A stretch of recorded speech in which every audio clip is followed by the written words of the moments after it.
Buenas tardes. La Asociación Colombiana de Investigadores Urbanos Regionales ASIUR les da la bienvenida a este tercer conversatorio virtual titulado Patrimonios y Memorias en Territorios de Borde Urbano Rural, USME Bogotá, el cual hace parte del ciclo de conversaciones en torno a los retos contemporáneos de los estudios urbanos regionales que se viene desarrollando durante este 2020. En la tarde de hoy nos acompañan como panelistas invitados María Clara Vanderhamen, docente investigadora de la Universidad Externado de Colombia. Ella es doctora en antropología cultural y trabaja en la coordinación de proyectos de investigación y desarrollo en la Fundación Tropenbos Colombia en temas como manejo indígena del medio ambiente, educación intercultural, adaptación al cambio climático y patrimonio cultural inmaterial.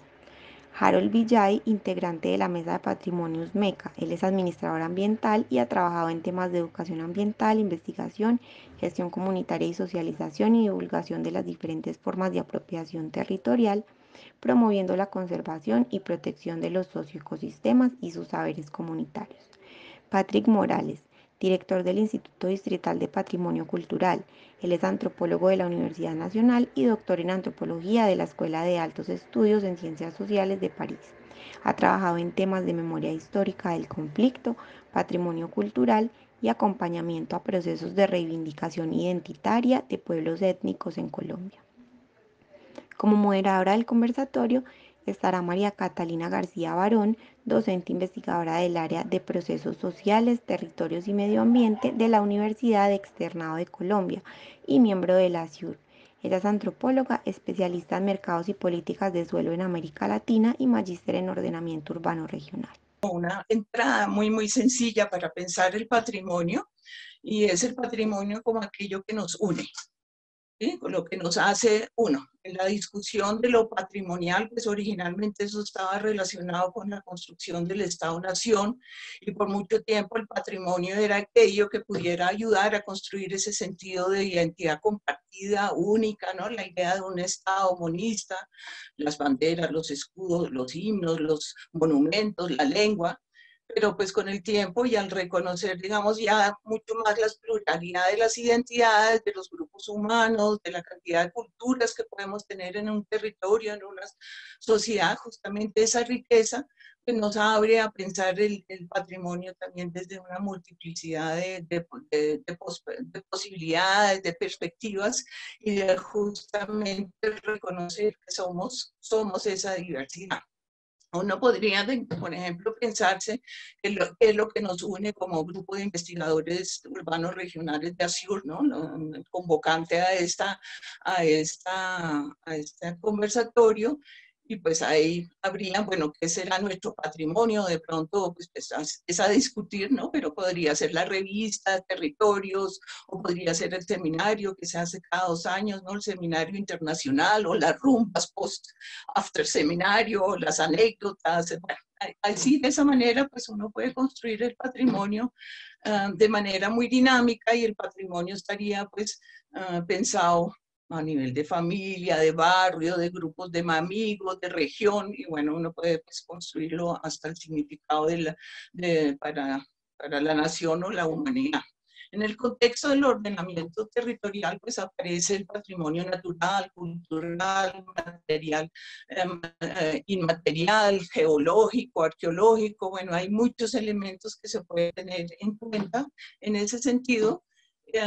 Y bueno, es claro que digamos que en general los procesos globalizantes del desarrollo territorial han sido impulsados y son por lo general ya el resultado de una expansión económica de los mercados mundiales, y que lleva, digamos, a una planeación muy funcional de los territorios. Esto implica en muchos casos que se dan procesos sobre los territorios.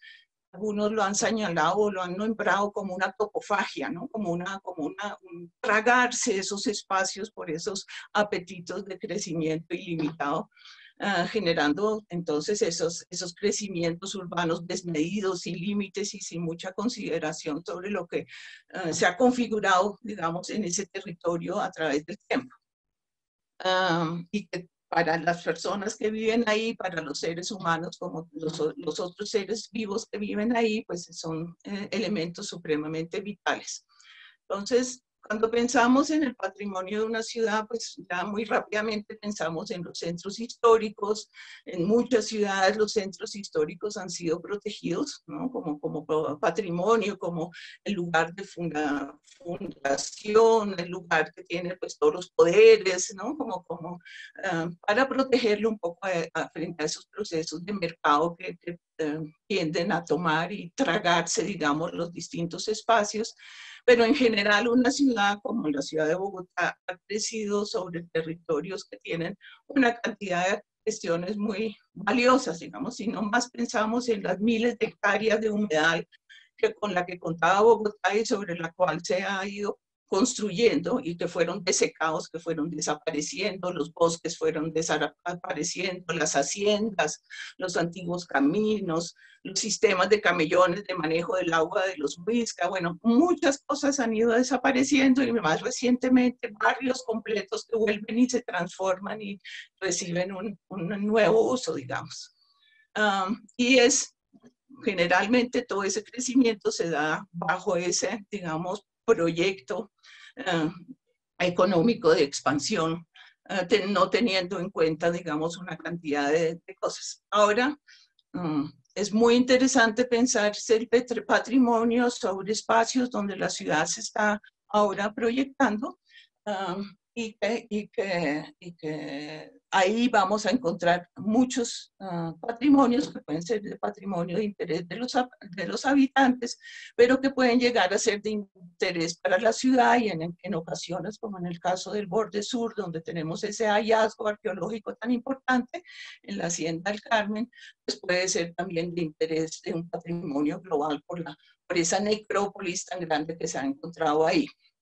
Entonces, bueno, yo para poder un poco abordar y mostrar la importancia de esa visión de participación, de patrimonio, digamos, de esta mirada mucho más local, quisiera compartir con ustedes los resultados, o pues una referencia a un proyecto que adelantamos desde la Universidad Externado, en un modelo colaborativo que ya señalaba Catalina, en la que trabajamos investigadores de la Universidad Externado, la Universidad Javeriana, pero también la empresa de acueducto de Bogotá, la red de acueductos comunitarios Retaco, y Agrópolis, una iniciativa también de la sociedad civil, para comprender y colaborar hacia una gestión, digamos, sostenible del agua en esta zona.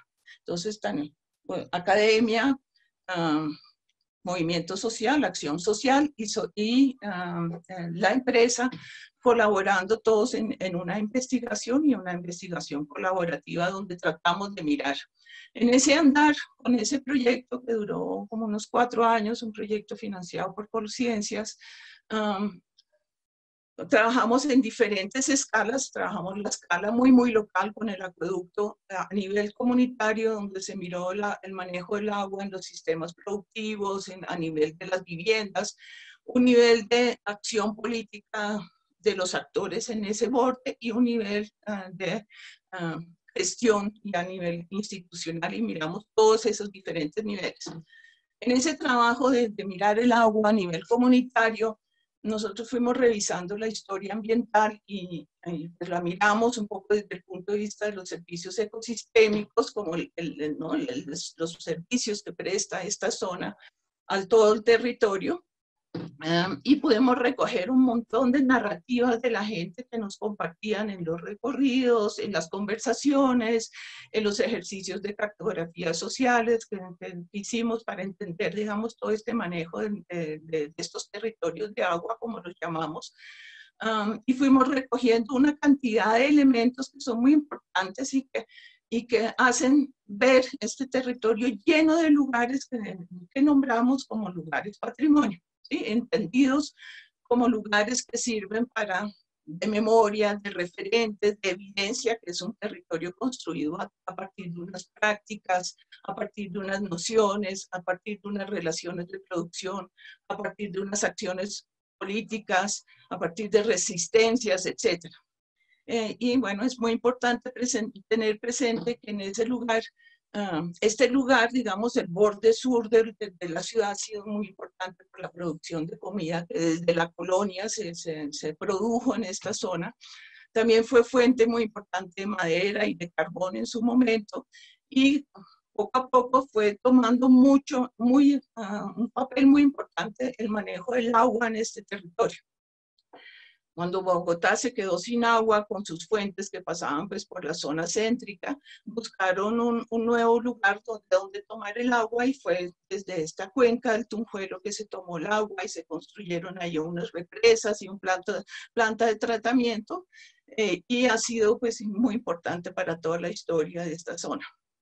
Entonces, digamos que ahí alrededor de estas, andar sobre este tema del agua, pues aparecieron un montón de lugares que son muy importantes y que son muy bonitas de tenerlas presente, ¿no? Ahí hicimos como un collage, un mapa parlante, literalmente un mapa que pues, no lo voy a mostrar porque mientras que lo abro pero ustedes pueden encontrar ese mapa y esas historias en un libro que se llama Fuentes Vivas en el borde, que está colgado y es abierto, está colgado en la biblioteca de la Universidad Externado y está abierto pues para consulta. Entonces aparecen una cantidad de elementos y lugares que están llenos de sentido para la gente y que los puede uno ver como lugares. Yo voy a nombrar solo unos pocos para mostrar un poco cómo esos lugares son de importancia. Entonces, en una de las veredas en esta zona hay una estación del tren, que es la estación del tren en Olarte, esta vereda, que es un vestigio de una época particular. Esta zona fue zona de haciendas donde habían cultivos, sobre todo cultivos de trigo y de cebada, y ahí se construyó un tren en un modelo económico que tenía el país de impulsar las zonas, digamos, de pensarse como un país agrícola, de estimular la producción y de un desarrollo pensado a través de las vías férreas. Entonces ahí había un tren que pasaba y sacaba la producción que se hacía en esta zona y se la llevaba a la ciudad y traía de vuelta, ese tren iba también hacia el norte de Bogotá, donde estaban las haciendas ganaderas, traía la boñiga para abonar todos estos terrenos. Bueno, esa estación del tren y esa dejó de usarse, ¿no? Ya se dejó de tener esa vía férrea, se cayó el cultivo de trigo, de cebada, se acabaron las haciendas, se fueron parcelando, hubo todo un cambio, pero ahí sigue esa memoria, digamos, de ese momento, esa estación, pero que ha sido reutilizado, reusado permanentemente. Entonces, en alguna época ahí funcionó una pequeña escuela. Hay personas de la vereda que fueron a esta escuela y ahora funciona como un salón comunal. Y cuando yo lo conocí, en su momento, había un grupo de jóvenes que habían hecho una exposición sobre su vereda a partir de las fotos de álbumes familiares y de testimonios y que estaban ahí puestos en esa estación del tren y ahí es donde se reúne la gente, pero es como un patrimonio sobre ¿no? Una revitalización permanente del patrimonio. La Hacienda del Carmen es otro de esos puntos donde había muchas historias sobre esas tiendas de su vida como hacienda, pero donde se encontró esta necrópolis y que seguramente Harold nos va a contar un poco más sobre la importancia de lo que ocurrió ahí cuando se encontró esto, pero lo que nosotros pudimos recoger fue que esto generó un interés importante y generó una profundidad histórica y un vínculo con el territorio completamente nuevo, pues porque la gente de la mano de los jates muiscas hicieron toda una recuperación de la historia, hicieron círculos de palabra, caminaron ese territorio para retomar la toponimia, etcétera, y adquirió, digamos, toda una sacralidad nueva a ese territorio para muchas de las personas que se vincularon. Entonces yo creo que ahí hay y bueno, ahí hay las bocatomas de los acueductos, está el relleno sanitario, está la represa misma, está el batallón que se construyó ahí. Son todos lugares a la cual la gente de manera muy activa le vuelve a dar sentido y le genera un sentido del lugar que es muy importantísimo y genera a la vez también un empoderamiento de los actores que están ahí. Yo quisiera nombrar otra experiencia muy corta para cerrar. Justamente está Patrick aquí en algún momento, cuando otra persona orientada al instituto, un grupo de profesionales se ganó una beca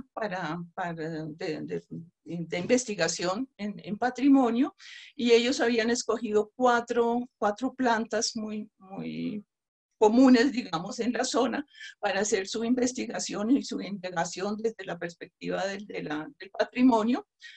Ellos necesitaban tener un tutor formalmente. Bueno, yo fui su tutor, pero fui más como su comité de aplausos, porque hicieron un trabajo muy bello a través de entrevistas, recorridos, trabajaron con la gente, tenían un grupo de investigadores locales participando con ellos, y trabajaron a partir de la papa corneta, el ají criollo, la uva, ¿no?, el mortiño y la guapila. Esas cuatro plantas ya dieron una entrada sobre un conocimiento maravilloso sobre el manejo del paisaje, sobre las huertas, sobre las cercas vivas, sobre las cocinas, sobre las fiestas, sobre las prácticas cotidianas.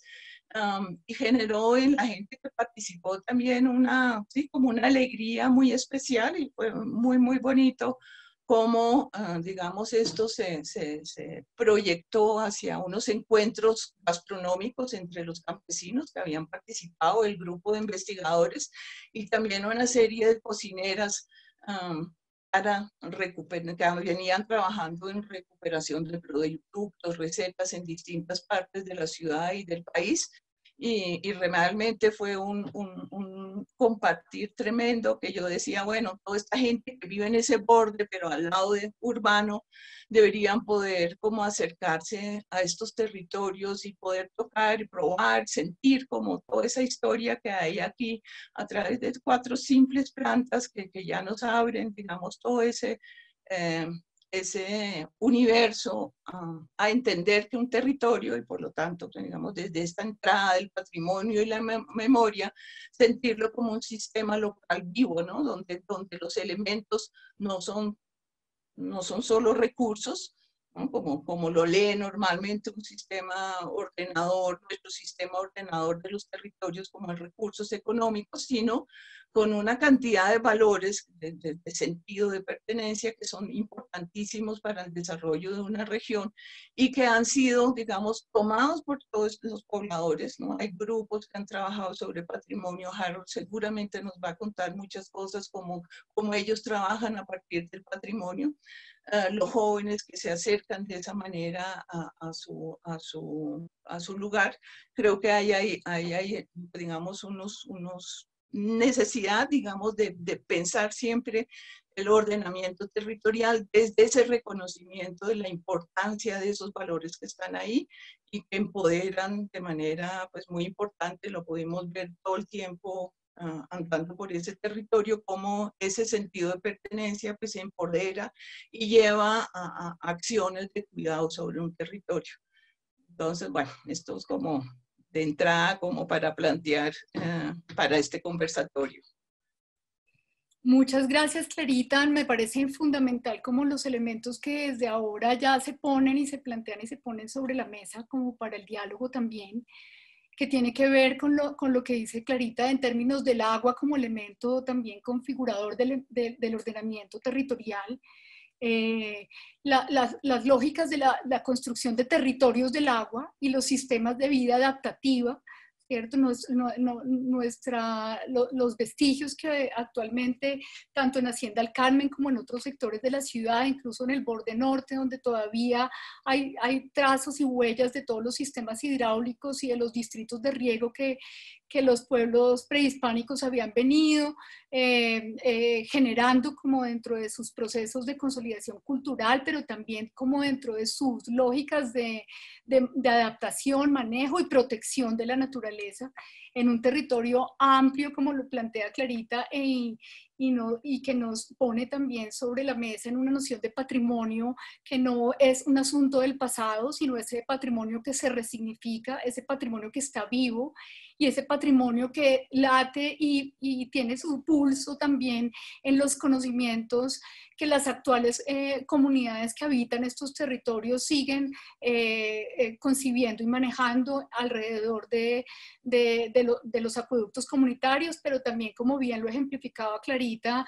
en el conocimiento profundo que hay sobre las plantas, sus usos y sus atributos, y digamos finalmente esta relación y esta imbricación necesaria entre la gente, entre la sociedad y la naturaleza, cómo va generando y produciendo también unos paisajes culturales y unas configuraciones territoriales en el territorio del borde sur. Y pues quisiera ahora darle, hay una pregunta ya, pero quisiera que dejemos las preguntas para después de las 3 intervenciones, si les parece. Voy a darle la palabra a Harold. Harold, que va a hablar desde las organizaciones sociales del territorio. Y un poco también interesa ver esta relación entre ese modelo de ciudad expansiva que en la medida en que crece va absorbiendo y tragándose pues los territorios rurales con las formas de vida campesina que allí persisten, y un poco las formas de organización y de consolidación de propuestas frente a las autoridades y los gobiernos que se han venido consolidando en el borde sur, no solo en torno a la Hacienda del Carmen, sino al territorio en su conjunto. Harold, tienes la palabra, y si quieres compartir alguna presentación también tienes habilitada la opción de compartir pantalla. Muchas gracias. Buenas tardes para todos y todas. Les agradezco mucho por el espacio. Hay bastantes personas conectadas. De verdad que es bien interesante que podamos dialogar sobre estos temas y seguir poniendo a USME, al territorio y al patrimonio en la mesa y en la agenda pública del distrito y de la nación, porque es súper importante que volvamos los ojos al río, que volvamos los ojos al territorio y sobre todo a este sur que muchas veces ha estado muy olvidado desde muchas perspectivas. Hay unas cosas bien interesantes que planteaba María Clara, y es ver cómo el sur de Bogotá tiene que sostener y tiene que buscar la manera de blindar su territorio, porque viene la expansión urbana de una manera fuerte, muy agresiva, que está transformando el territorio. Viene el parque minero industrial del Tunjuelo, la minería legal e ilegal y evidentemente el relleno sanitario de Doña Juana, digamos que son los 3 bloques más fuertes de transformación, de deterioro y de atropello a muchas de las formas de vida natural, cultural, que han existido en el territorio. Evidentemente también tenemos una composición natural muy importante, ¿sí? Tenemos unos ecosistemas y unos servicios ecosistémicos que el sur le brinda a Bogotá de una manera impresionante, teniendo en cuenta que somos, digamos que, una de las entradas principales del páramo de Sumapaz, uno de los lugares sagrados y con un importante escenario de servicios de abastecimiento culturales y de regulación para el equilibrio de la naturaleza en el marco de esta crisis climática que estamos en estos momentos. Creo que USME empieza a determinar estos elementos de patrimonio sin saberlo.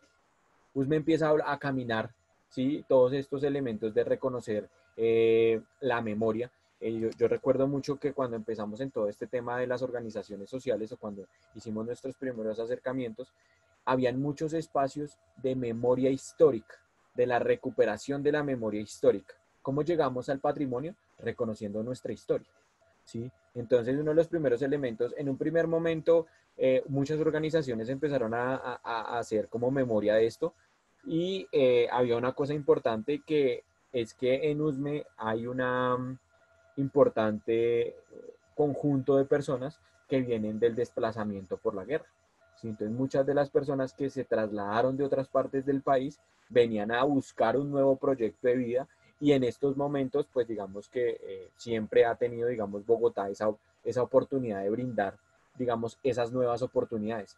y Usme se convierte, digamos, en un escenario estratégico, no solo por lo que acabamos de mencionar de la riqueza natural, sino porque se convierte en un espacio de suelo para el distrito, ¿sí? Y digamos que en ese sentido, el modelo de desarrollo tanto de ciudad, el modelo de habitabilidad y el modelo económico, pues no está pensando un poco en las condiciones de calidad de vida de las personas, sino está buscando es simplemente buscar unos elementos que permitan que el modelo logre garantizar unas cosas mínimas, entre comillas, porque si nos vamos a ver la calidad de vida de las personas, pues en el sur de Bogotá tenemos unas condiciones bastante difíciles que con el tiempo se han venido logrando por la organización social de las comunidades.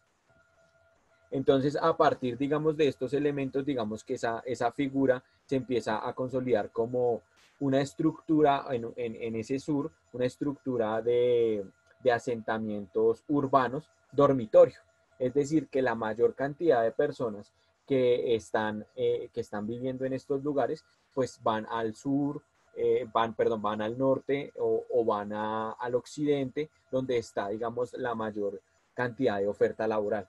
Entonces allí empiezan a suceder una cantidad de cosas en los territorios, ¿sí? Y digamos, no por nada tenemos un 60% de población juvenil en todos estos costados, que son población muy vulnerable a otro tipo de dinámicas.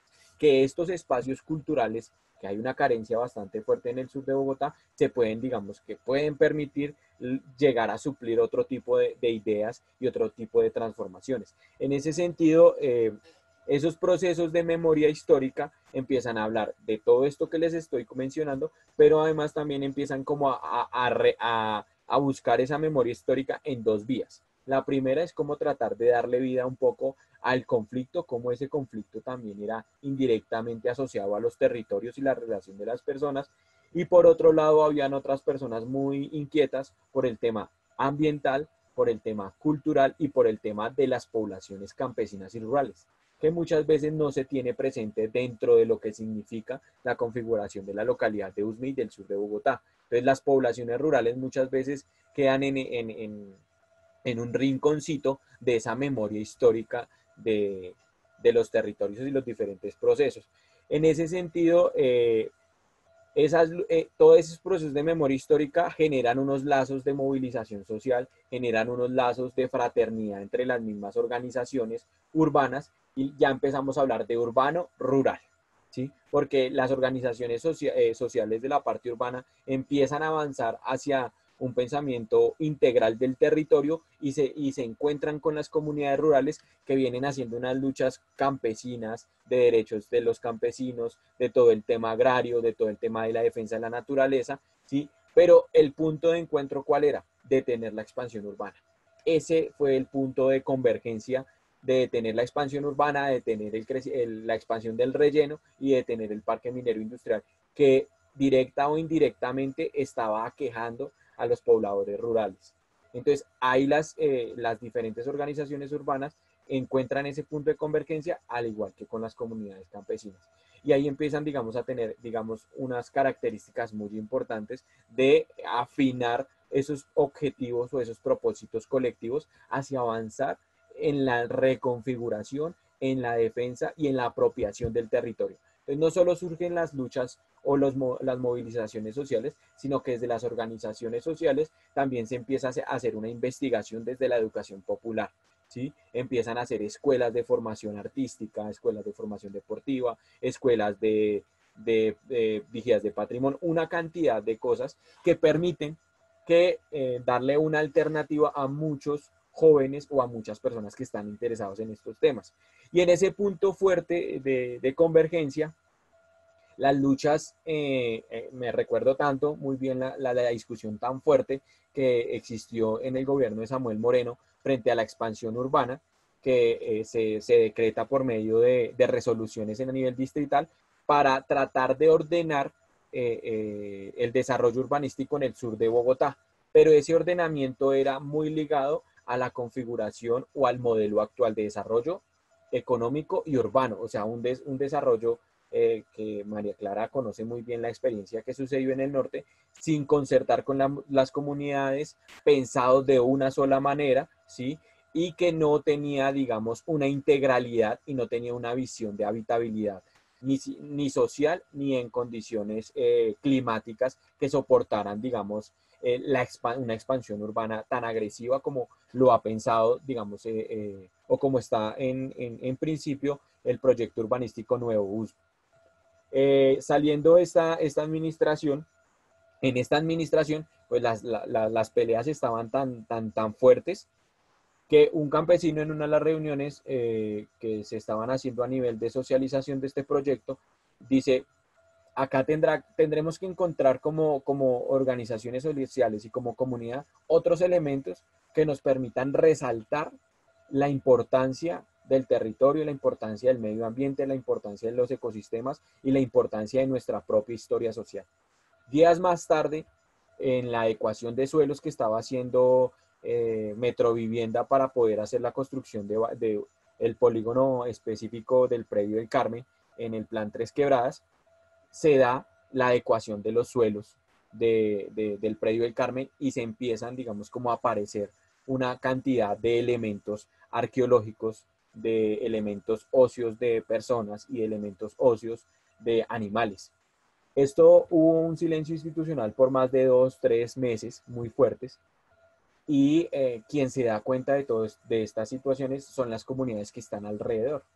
Al darse las comunidades cuenta de todos estos acontecimientos, digamos que empiezan a tomar elementos para poder denunciar esta situación y solicitarle al distrito que qué era lo que estaba pasando en el predio del Carmen. Con todo el tema de las denuncias y todo este tema, luego llega por medio de Metrovivienda, con unos dineros de Metrovivienda, a hacer unos estudios de arqueología que contratan a la Universidad Nacional y es donde empiezan a hacer unos estudios a más detalle, de mayor importancia, para resaltar en estos momentos el patrimonio arqueológico.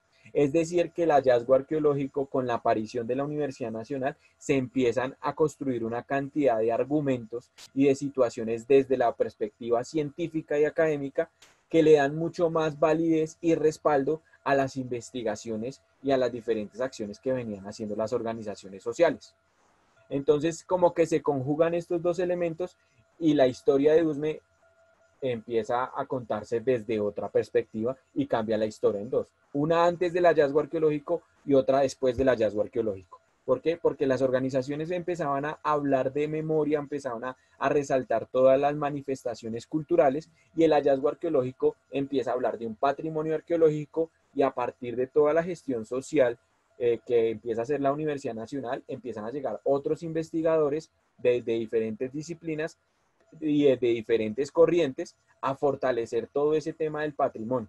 Entonces empezamos ya a conocer que hay patrimonio material, que hay patrimonio inmaterial, que hay patrimonio tangible, que hay patrimonio intangible, que los recursos naturales que estaban siendo socializados y visibilizados por las organizaciones ambientales también se pueden concebir como patrimonio natural, ¿sí? Luego empezamos a entender que la tradición oral, que la oralidad de los campesinos y las campesinas hacía parte del patrimonio inmaterial. Entonces empezamos como a configurar nuevos elementos que nos permiten resaltar con mayor énfasis, con mayor importancia lo que es el patrimonio para nuestros territorios. Y obviamente dos procesos importantes que se dan en estos momentos es la mesa de borde urbano rural, que se da toda la discusión de la expansión urbana y paralelo a eso sale la mesa de patrimonio ancestral, cultural y ambiental de Usme, que en términos en síntesis es la mesa de patrimonio usmeca, que es la cual convergen muchas personas, organizaciones e instituciones para defender dos elementos claves, no a la expansión urbana y por el otro lado resaltar el tema del hallazgo arqueológico como un elemento que no solo ordena a sus comunidades desde lo conceptual, desde lo académico y desde esos elementos de apropiación territorial, sino que le permite al territorio ordenarse a partir de su identidad territorial, ¿sí? Teniendo en cuenta la importancia de buscar una forma de borde que permita detener estos desarrollos de tantos elementos tan agresivos en el territorio que está, digamos, vulnerando los derechos colectivos, los derechos de la naturaleza, los derechos sociales y culturales del territorio. A partir de todos estos elementos, esta partecita del hallazgo arqueológico se empata con algo que los campesinos han venido hablando del borde urbano rural del sur de Bogotá, que empieza en Agroparque Los Soches, que también está paralelo a un borde natural, que es la microcuenca La Fucha. Esa microcuenca La Fucha nace en la parte alta de la vereda de Los Soches, atraviesa Soches, Ubal, Requilina, y va a terminar en el Parque Cantarrana. Eso es lo que nosotros creemos que de norte a sur podría llegar, digamos, esa transición urbana.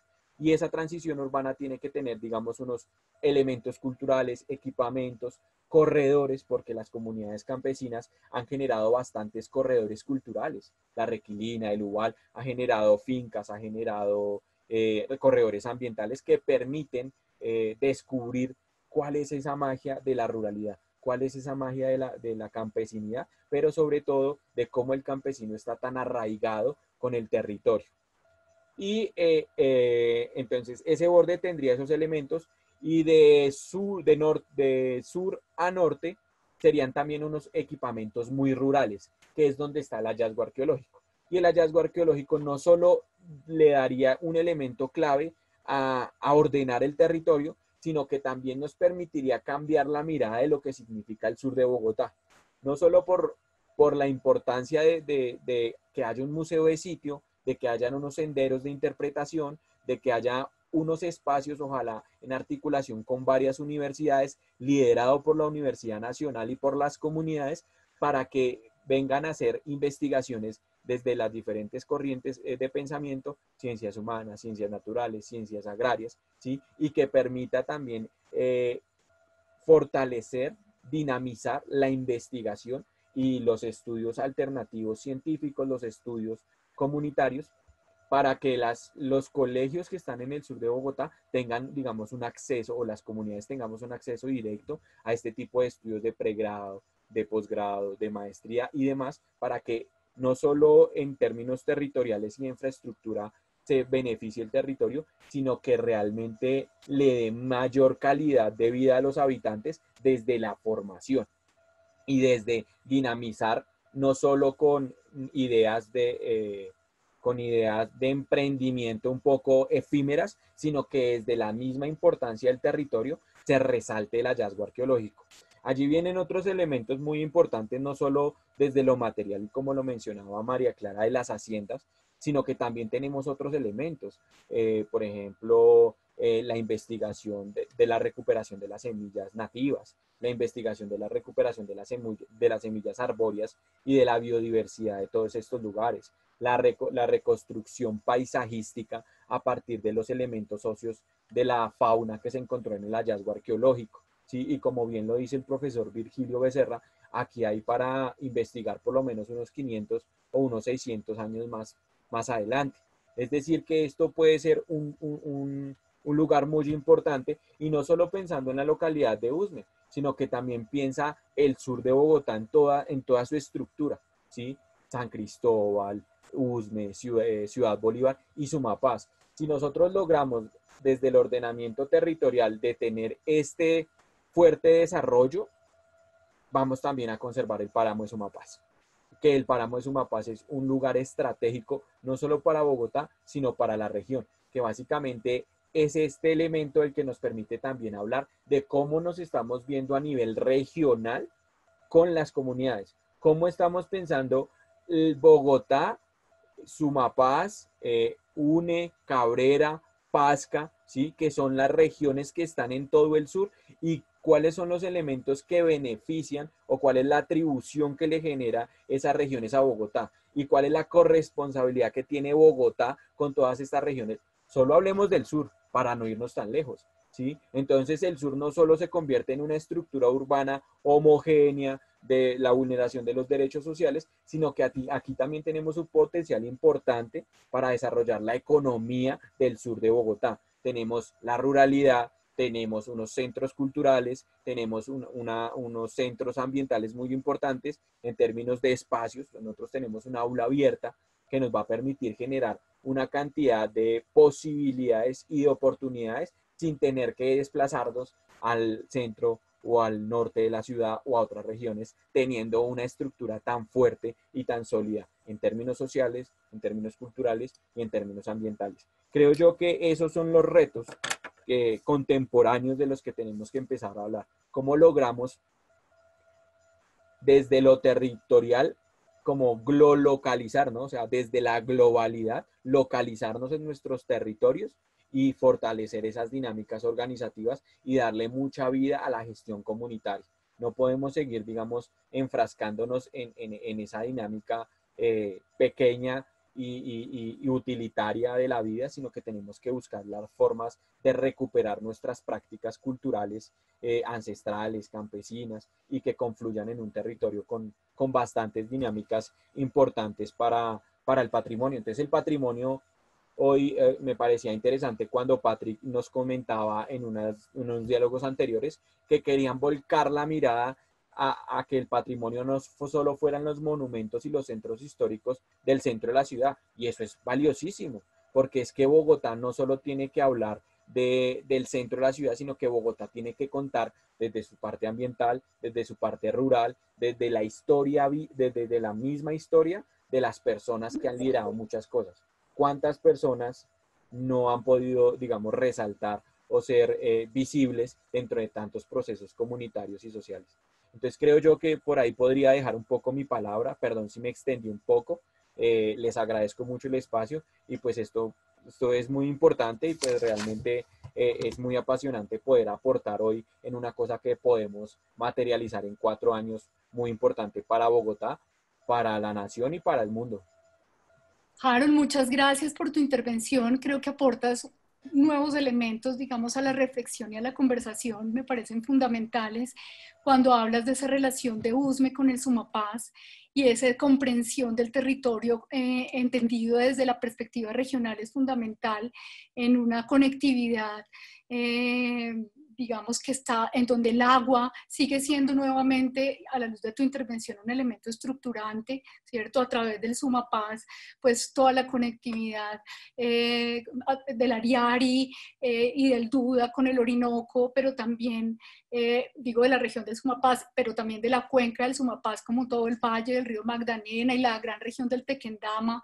Es muy importante, pues, el planteamiento que haces y vuelve a ser el agua como un elemento, el agua del páramo, el agua de estos ríos y de estas cuencas y microcuencas, el agua de este bosque altoandino, de toda la cordillera oriental, como elemento estructurante. Entonces planteas estos elementos como patrimonio natural, pero también le das un lugar muy relevante al patrimonio cultural, a toda la historia del hallazgo también como una de las maneras que puso freno a un modelo de ciudad profundamente segregador, como lo dijiste, y profundamente inequitativo y profundamente un poco autista también, digamos, a espaldas pues de la biodiversidad y digamos de la riqueza ecosistémica. Y esta historia del hallazgo como parte de la historia de las formas de ocupación de tiempos prehispánicos hasta hoy, cómo tiene que ser o cómo le da pertinencia también a los procesos de educación, no solamente popular, que están tan consolidados y tan sólidos en el territorio, sino también al rol y la articulación y la necesaria alianza con las universidades. Y todo este planteamiento que haces sobre la gestión social del patrimonio, creo que son elementos sustantivos de tu intervención que complementan muy bien los que ya planteó Clarita en el inicio y que dan una buena entrada a la intervención de Patrick, a quien le doy la palabra para que pueda plantearnos un poco desde la mirada del gobierno distrital cómo se está viendo y entendiendo no solamente los patrimonios, sino también, digamos, los alcances de la política y la mirada regional de la misma. Patrick, tienes también 15 minutos para tu intervención. Catalina, muchísimas gracias. Un saludo para ti, para María Clara, para Harold de la mesa. Es para mí muy, muy importante estar aquí en este espacio y pues muchísimas gracias por la invitación para hablar de este tema. Digamos, Harold y María Clara creo que han sido muy claros en la relevancia y pues digamos en un poco en las particularidades del caso USME como, pues, como escenario de una discusión del tema urbano-rural y de los suelos de expansión. Yo quiero referirme un poquito más a lo que tal vez María Clara mencionaba al principio de su intervención, un poco las concepciones de lo patrimonial que hacen que para el Instituto de Patrimonio, para el distrito, sea muy pertinente, sea de la mayor relevancia acompañar el proceso en USME y pues tal vez al final hacer unas breves referencias a lo que hemos estado viendo allí y lo que podría pasar en estos 4 años pues con todo el trabajo de las organizaciones sociales y políticas que hay allí. Yo quería señalar rápidamente, Catalina, que digamos desde el instituto estamos pensando y abordando pues el patrimonio desde una mirada un poco distinta de las anteriores administraciones, recogiendo pues debates de lo patrimonial que vienen no de ahora, sino de hace 10 o 20 años y pues con una mirada también marcada por la formación pues que tenemos muchos de los que estamos entrando allí. Yo en particular no soy arquitecto, entonces eso también pues hace que estemos proponiendo otras entradas al campo de lo patrimonial. Ahí nosotros vemos, nuestro sello ha sido, lo he dicho en otros escenarios, la integración de los patrimonios y los patrimonios en plural, como en 5 entradas que las resumo muy rápidamente porque creo que todas tienen que ver con el tema de USME, con el tema de la Hacienda del Carmen, y creo que se hilan muy bien en la apuesta metodológica y conceptual que hacemos desde el instituto, de la mano con las comunidades y organizaciones en este escenario. Digamos, yo pienso que el patrimonio cultural lo entendemos, por supuesto, como un lugar de disputa y como disputa de sentidos y de significados, su acepción un poco más clásica, si se quiere, como en 5 entradas. Una, yo creo que es fundamental, y aquí se ha mencionado el tema del ordenamiento, ya me voy a referir un poquito más a él. Este tema del ordenamiento con una mirada desde un sello de patrimonio integrado que hace otras preguntas al ordenamiento. Otra, creemos que el patrimonio juega un papel fundamental en el reconocimiento de las alteridades, digamos, en tanto escenario de disputa de sentidos y significados. Otra lo entendemos también como en un escenario muy, muy importante para USME, en clave de activación de patrimonios. Entendemos nosotros particularmente que el patrimonio, esto lo puedo decir en estos escenarios más académicos, tal vez a veces no lo puedo decir en escenarios institucionales, no existe per se. El patrimonio es activado socialmente y simbólicamente y es una valoración simbólica de un legado, digamos. Entonces, en esa medida el patrimonio no existe, sino se activa, digamos, desde diferentes escenarios, por supuesto, institucionales, instrumentalizados o no, monumentalizados o no, pero hay, digamos, un escenario de activación importante. Entonces está ordenamiento, reconocimiento, activación y, por supuesto, valoración. ¿Quién ha definido históricamente cuál es nuestro patrimonio? En general han sido los arquitectos, por supuesto, los urbanistas o con una mirada pues más desde lo estético monumental, y ahí hay un debate de fondo que está en estos 4 o 5 entradas que quiero plantear, que hilan un poquito la apuesta metodológica del instituto sobre la valoración patrimonial. ¿Quién y desde dónde valoramos el patrimonio? Digamos, con qué participación, desde qué lugares de enunciación se ha valorado el patrimonio. Y creo que es un tema bien importante porque finalmente las decisiones institucionales en política pública, por ejemplo, en el caso de los BICs, de los bienes de interés cultural, se toman desde inventarios que se hicieron hace más de 15 o 20 años.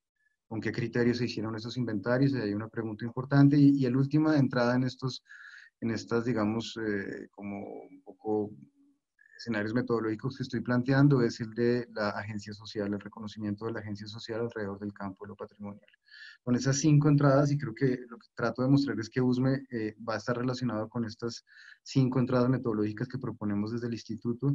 Me parece muy importante lo que señalaba María Clara, que es otro debate que nos interesa posicionar en esta administración al principio, y es esta idea del patrimonio como determinante del ordenamiento. Eso es absolutamente fundamental y yo quiero señalar en este foro que es una perspectiva muy colombiana. Esta ley general la ley general de cultura y la ley de ordenamiento del 97, las dos, digamos, señalan a un mismo tiempo que el patrimonio es determinante del ordenamiento. Y si uno se toma en serio y le hace las preguntas que son al tema de ordenamiento desde una mirada del patrimonio integrado, creo que pueden pasar cosas muy interesantes. Porque si, digamos, en el caso de USME en particular, muestra muy claramente que el agua ha sido determinante del ordenamiento de este escenario rural urbano y que allí, digamos, hay una valoración que en general, en las preguntas que se le hacen al ordenamiento que parten mucho de la valoración de lo material, de la materialidad del patrimonio, se escapan y se invisibilizan. Entonces yo creo que esta idea de que el patrimonio, tomarse en serio la idea de que el patrimonio es determinante del ordenamiento, es una mirada integral que rompe un poquito esas distinciones ficticias entre patrimonio inmaterial, material y mueble, puede ser fundamental para develar primero otros escenarios de debate y disputa de sentidos y por esa vía develar también marginaciones sociopolíticas, socioespaciales y propiciar espacios de debate más diversos de construcciones de ciudadanía sobre lo que nos une, como decía María Clara, pero también sobre lo que nos interpela en la construcción de ciudadanía, ¿no? Porque hay patrimonios que realmente a veces, como lo señalaba Harold, hay memorias y patrimonios que no queremos ver, que nos incomodan. Nosotros creemos que el patrimonio puede ser un lugar también en esa perspectiva lo que han llamado patrimonios difíciles o patrimonios incómodos que nos pueden interpelar sobre la construcción de ciudadanía que en general ha invisibilizado no solo otras voces en la construcción de lo urbano, sino procesos muy claros de violencia simbólica y, digamos, y de marginación sociopolítica y económica. Entonces, nosotros estamos en esta línea del patrimonio un poco UNESCO de lo que moviliza una identidad colectiva, pero estoy seguro que María Clara acordará conmigo que el patrimonio es sobre todo también un lugar de interpelación. En esa medida, digamos, la pregunta que queremos hacer de fondo, y el caso USME nos lleva a esa pregunta, es si queremos seguir haciendo una planeación y un ordenamiento con base en, digamos, desde la mirada de las necesidades o desde la mirada de los valores. Y son dos preguntas muy distintas que van a tener consecuencias muy distintas. Planear con la mirada, digamos, clásica del urbanismo, tratando de subsanar un poco necesidades básicas insatisfechas, movilidad, en fin, acceso a servicios públicos, es muy distinto cuando tú planeas con base en valores y digamos, con valores y sistemas de creencias, digamos. Entonces ahí hay una tensión que nos interesa eh, profundizar en el instituto desde diferentes instrumentos de ordenamiento, como el Plan Especial de Manejo y Protección del Centro Histórico, pero que en este sentido, USME constituye un laboratorio para esta pregunta fundamental sobre el patrimonio como el patrimonio cultural, entendido en su acepción muy amplia como determinante del ordenamiento. Por otro lado, por supuesto, como lo decía Harold, nuestra apuesta es que el patrimonio salga del centro histórico, salga de este debate de lo colonial y un poquito de lo monumental elitista y por supuesto vayamos a los territorios a dialogar sobre los patrimonios en plural que se están activando y por eso hablaba de la activación desde la mirada de las comunidades. Nosotros vamos a ir por supuesto a Sumapaz con el proyecto de declaratoria de Patrimonio de la Humanidad del Páramo de Sumapaz en una perspectiva integral, no solo como patrimonio natural, sino por su densidad patrimonial en términos de memoria histórica, que eso lo comparte con USME, es un territorio compartido con USME, con base en un ordenamiento que yo diría es como el cuidado del agua, no sé, el ordenamiento allí está determinado por las prácticas sociales y simbólicas que han determinado el cuidado del agua de ese territorio, pero sobre todo creo que el patrimonio tiene que llegar a los territorios en torno a la pregunta de que si se trata de territorializar el patrimonio o patrimonializar el territorio. Nosotros creemos que se trata más de patrimonializar el territorio, es decir, desde el instituto ser plataforma de los procesos de activación histórica que han hecho comunidades, organizaciones sociales y políticas en torno a sus identidades. Y el caso de USME es absolutamente claro en ese sentido. Y es un caso muy interesante porque esta activación, digamos, patrimonial, en clave patrimonial, que hace parte de las reivindicaciones y de un proceso histórico de las organizaciones de esta localidad, es fundamental porque esta activación toma diferentes estratos de sentido y de significación. Digamos, venía un proceso de reflexión sobre las identidades de USME, un poco como lo decía Harold, en clave de detener la expansión de la ciudad, pero el hallazgo arqueológico le da un sentido completamente distinto y propone y propicia una actividad completa, una activación completamente distinta que empieza a alimentarse de otros estratos de sentido y significado. Aquí hay una potente activación del patrimonio en clave de ancestralidad, no necesariamente etnizada además. Digamos, hay unos componentes también de lo muisca muy importantes allí, hay actores sociales de lo muisca, pero lo interesante también es que es una activación muy innovadora en términos de una identidad campesina que se reconoce en la ancestralidad del hallazgo arqueológico, pero que esa activación en últimas lo que hace es hacer preguntas sobre el presente, Es una activación en clave de pasado, de legado, de qué activamos de nuestro legado, pero que hace unas preguntas fundamentales en clave de presente y en clave de luchas políticas por el presente, como la lucha contra la expansión urbana de Bogotá. Entonces, allá, digamos, ahí está el escenario, por eso Catalina mencionaba como estas entradas metodológicas. El escenario de USME es un escenario de activación muy importante, un escenario de reconocimiento, sin duda, de ordenamiento con base en una mirada distinta, por supuesto, y de agencia social, porque nosotros queremos simplemente desde el instituto ser una plataforma para los procesos que han venido construyendo históricamente las organizaciones sociales de USME. Ahí hay una reflexión fundamental, Catalina, sobre lo urbano-rural, pero también sobre las identidades campesinas tan invisibilizadas en los estudios clásicos, en general, digo, de la antropología mucho más cargada hacia lo étnico, e incluso pues la Constitución del 91 también, lo sabemos aquí todos los que participamos en este foro, ha hecho que haya una mirada mucho más cargada sobre las reivindicaciones de los pueblos étnicos y ha olvidado un poquito la reflexión sobre las identidades campesinas en una clave de estratos de sentido y de significado muy potente y de memoria histórica muy potente. De hecho, tú lo sabes, Catalina, hace muy poco realmente el ICANN comenzó un estudio sobre las identidades campesinas y es un tema que ahí en USME me parece fundamental para activar, digamos, estas reflexiones de una ciudad que a veces solamente reconoce estos lugares como zonas de amortiguación.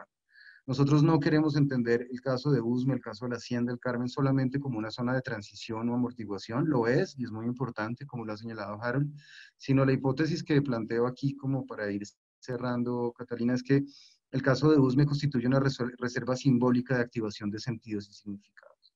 Y que esa activación está por darse, digamos que el instituto lo que va a hacer en el acompañamiento al caso USME es simplemente propiciar condiciones para que las diferentes disputas de sentido y significado que se van a crear con la intervención institucional del IDPC en USME, pues pueda conducir a una interpelación sobre cómo estamos construyendo la idea de ciudadanía y las identidades urbanas en Bogotá con una mirada más plural y diferencial. Eso es para mí un poco como lo que quería decir. Yo creo que hay unos temas fundamentales, Catalina, en torno a la valoración y visibilización de conocimientos muy ligados a la seguridad alimentaria, pero también a las prácticas tradicionales de los campesinos y campesinas de Bogotá. En torno a mí el tema de las semillas que Harold nos mencionaba en la última visita que hicimos me parece absolutamente importante. Me parece que el caso USME también es un poquito un cambio en el dominio de la cultura urbana como paradigma de la modernidad. Está expresando un cambio que hay también en la ciudad en torno a esa mirada de lo rural, una mirada simplemente como despensa, e insisto, queremos ver a USME como una reserva simbólica de activación. Por eso nos parece fundamental el tema de la activación y esta idea de que el patrimonio no existe, sino que se activa en términos de reconocimiento, ordenamiento y agencia social, un poco, y pues por supuesto valoración. ¿Quién está valorando y cómo se está valorando el patrimonio de USME? El patrimonio de USME no es simplemente el patrimonio arqueológico, ese campo allá dividido, el patrimonio inmaterial, sino el patrimonio de USME se está valorando desde diferentes estratos de significado y de sentido históricamente construidos. Y lo que nos interesa en el instituto es propiciar y activar ese debate. Entonces, para terminar, Catalina, también quería decir, Harold, que en esa visita que hicimos con tu guía allá al predio de la Hacienda del Carmen, a mí me suscitaba como muchas emociones encontradas porque uno sabe que debajo de ese predio hay una cantidad de, de yacimientos, de historias, de personas que están ahí en un estrato de más de 6 siglos como de una historia larga, una memoria histórica allí, y creo que de lo que se trata es de velar esas historias, ¿no? Estoy diciéndolo literalmente, es como vamos a excavar eso, hasta dónde vamos a poder develar lo que está allí enterrado, pero sobre todo, Harold, creo que es importante es cuáles son las preguntas que le vamos a hacer a esos patrimonios que queremos activar para que en el presente sean útiles para la construcción social de ciudadanía. Eso quisiera decir, Catalina. Muchas gracias. Patrick, muchísimas gracias por tu intervención, a los tres por sus intervenciones. Patrick aporta elementos súper importantes también en esa mirada también de los patrimonios integrados.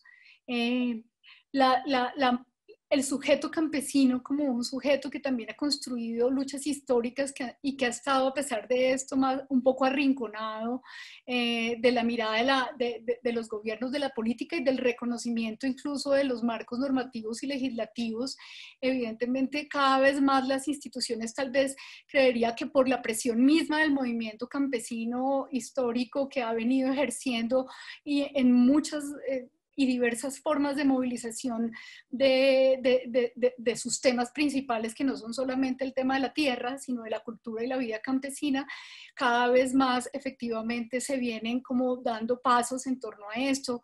El ICANN, como tú dices, hizo un ejercicio también de etnografías campesinas regionales muy significativo, además de liderar la mesa técnica para empezar a conceptualizar todo el sujeto campesino y darle una, digamos, mayor, no solo visibilidad, sino un lugar realmente en la toma de decisiones y en las estructuras también, digamos, que se construyen para construir las líneas bases de la política. Este elemento me parece muy interesante cuando te refieres a las reservas simbólicas y de sentido, y no solamente los territorios rurales, entendido como despensas agrícolas y de agua, que está muy ligado al planteamiento inicial que haces de la pluralidad de los patrimonios y esa comprensión territorial más compleja.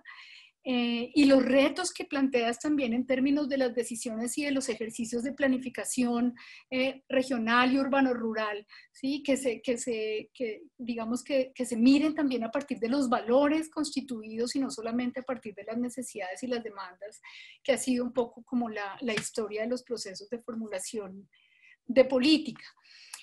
Yo quisiera, y creo que es el momento ahora, ya como de alguna forma ustedes se han interpelado entre ustedes, se han retomado, se han escuchado y se han recogido, pero hay gente que está participando que ha planteado algunas preguntas en el chat, y hay otros que seguramente quieren hacerlas también a viva voz. Yo quisiera entonces abrir el espacio para que la gente que nos acompaña pueda tener un lugar en este diálogo, ya sea con preguntas, con comentarios o con planteamientos, digamos, de debate. Este elemento que planteó Patrick también me parece importante, esto de los patrimonios incómodos, y que deslocalizan un poco la mirada siempre muy referida como por ejemplo, a centros históricos o asuntos monumentales sobre el pasado. Entonces he encontrado algunas preguntas que se plantearon en el chat. La primera la hizo Alexis de la Torre. Yo no sé si quieres, Alexis, que yo la lea o tú misma quieres abrir el micrófono y el video para hacerla. Hay una pregunta de Alexis de la Torre, otra de Connie Alvarado, otra de Miriam Estela Díaz Osorio y otra de Manuel Pérez, de Brian Alonso. O sea, ahí ya hay una primera ronda de intervenciones. Quisiera preguntarle a Alexis de la Torre si tú quieres abrir el micrófono y tu video para hacerla, o prefieres que lo haga yo. ¿Escucho? ¿O no me escucho? ¿No me escucho? Ahora sí, ya. Ya te escucho. ¿Ya me escucho? Escuchamos. ¿Sí? Sí. Ah, bueno, la cámara, me estoy conectando de Tepic, Nayarit, México. Bienvenido, muchas gracias. ¿Sí me escuchan? Sí, te escuchamos bien. Ok. La cámara se los voy a dejar de viendo porque no sirve la cámara de mi computadora. Hay algunas preguntas, he planteado dos, pero quien sea me la pueden contestar porque el discurso del patrimonio pues está en todos, ¿no? La primera es que si todo es susceptible de ser patrimonio, ¿cómo definir lo que se tiene que preservar? Y si el cambio en el paisaje tan urbano como rural puede ser contemplado como patrimonio.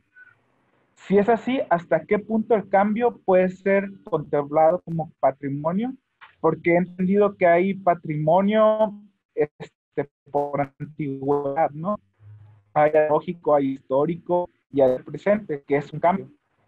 Y si el cambio no puede ser patrimonio, ¿por qué no? Bueno, esas serían mis preguntas.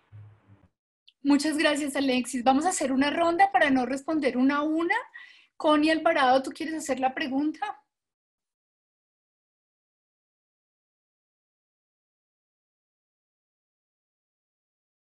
Connie nos puso en el chat lo siguiente: el patrimonio de borde es fundamental dado que es donde la población cuida y preserva esta parte de su identidad, con la base de ello, ¿qué mecanismos se podrían utilizar para no mercantilizar esta parte de la identidad de los pobladores protectores del patrimonio? Esa es la de Connie. Y Miriam Estela Díaz también hace una pregunta. ¿Quieres hacerla directamente tú, abriendo el micrófono?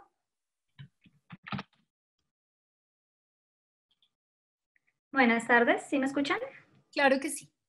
Bueno, yo le comentaba ahí en la pregunta a Harold cómo poderme vincular con ellos, porque nosotros también tenemos una investigación que comenzó este año sobre la visibilización de los patrimonios inmateriales en Yomasa particularmente, ¿sí? Digamos que en principio era como el contacto, pero pues ya que tengo la oportunidad, mi interés sí sería preguntarle a los demás, por ejemplo, en una localidad tan grande como Usme, si ya existen o ustedes ya han trabajado algunas estrategias para esa visibilización de estos patrimonios inmateriales que se suelen dar en los pequeños, incluso en las UPZs, por llamarlo, digamos, de alguna manera, en nuestra manera de organización política de la ciudad, o en los barrios o demás, porque pues escuchaba yo a Harold que habían ciertas organizaciones que están más vinculadas como a los temas artísticos, a las danzas, a otras dinámicas que me parece que también son importantes de reconocer en esta visión del patrimonio. Entonces, más que nada es conocer qué caminos se han adelantado ya al respecto de esto, pues para también nosotros de alguna u otra manera podernos vincular con estos ejercicios y colaborar de alguna manera con el ejercicio que nosotros también estamos haciendo. Muchas gracias bueno, muchas gracias. Ya entonces les vamos a dar la palabra, pero entonces bueno, acá está Manuel Pérez, él hace un saludo desde el Departamento de Desarrollo Rural y Regional de la Facultad de Estudios Ambientales y Rurales de la Javeriana y comparte un artículo sobre el cambio urbano y zonas rurales en USME. Brian Alonso, ¿quieres hacer tu pregunta o prefieres que yo la haga? Y con esto cerraríamos esta primera ronda de preguntas y les daríamos la palabra a los panelistas. Brian Alonso. Hola, buenas tardes. ¿Me confirman el sonido? ¿Se escucha perfecto? Sí, perfecto. Vale. Pues mi pregunta va más dirigida, digamos que yo rescato y me parece muy fundamental reconocer lo que se conoce como los otros patrimonios o los patrimonios otros, y que precisamente se alejan de estos lugares asociados al centro de la ciudad. Entonces mi pregunta sería, ¿cómo superar precisamente un modelo basado en ese urbanocentrismo para lograr visibilizar esas morfologías urbano-rurales? Muchas gracias, Brian. Bueno, les doy la palabra nuevamente para esta primera ronda. ¿Quién quisiera tomarla? Bueno, tal vez, bueno, yo arranco, pero yo creo que obviamente yo creo que nos vamos ahí dando la mano. Y ahí hay varias, ¿no? Un poco, pues estoy plenamente de acuerdo con la definición que hace. Bueno, traté como de mostrar eso a través de estos ejemplos de pensarse el patrimonio como algo que se activa, ¿no? Que no es que esté ahí, sino que hay que hacer una acción para reconocerlo.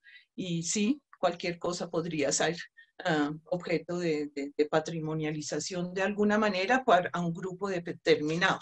Ahí pues entra toda la problemática de cómo es que uno entonces define qué es lo que se va a conservar, no conservar, tratar, activar, mostrar, qué sé yo, ¿no? Como visibilizar, también nombraron en las preguntas.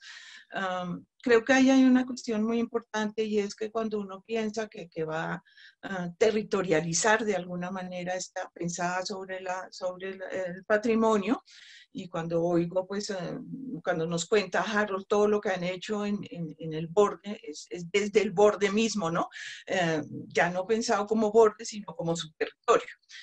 Y creo que hay que dejar de pensar en centro-periferia, que es la manera como se han definido siempre desde el centro los patrimonios hacia los otros lugares, sino cada territorio, de alguna manera, pues, ¿sí? como en su constitución, tiene que hacer esa activación y mirar qué es lo que a ellos les parece que es importante patrimonializar y en diálogo, por supuesto, con otras escalas y con otros diálogos, que yo creo que eso se ha dado en USME. Y creo que pues, lo que sobre todo nos contó Harold no está por activarse. O sea, yo creo que eso ya hay pues, en la parte rural un camino muy importante andado por parte de los campesinos.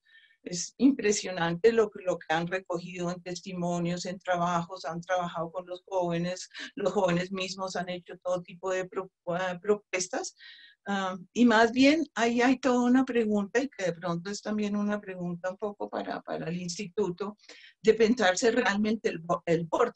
O sea, no solo lo rural, que es donde se ha activado mucho del patrimonio, sino esos pobladores que justamente viven en ese borde al lado urbano, digamos, y que muchas veces no están articulados a estos procesos. Yo conozco, y esto en contestación de no me acuerdo cómo te llamas, de Estela, creo, que preguntas por casos. Hay un caso muy interesante que hizo Sunaicha, creo que es que se llama la fundación. Sunaísca, sí, Sunaísca, que es además una palabra, bueno, indígena, bueno. Pero ellos hicieron un trabajo muy interesante alrededor de las cuencas, de las pequeñas quebradas en todo este borde, tanto con pobladores urbanos como con los pobladores, digamos, más campesinos, y crearon unos vigías, y fue un diálogo, digamos, mucho más urbano, rural, o entre campesino y urbanitas, que creo que es muy importante para pensarse lo que en ese territorio está ocurriendo, y es importante tener presente. ¿Sí? Esa gente que está en esos edificios, en esos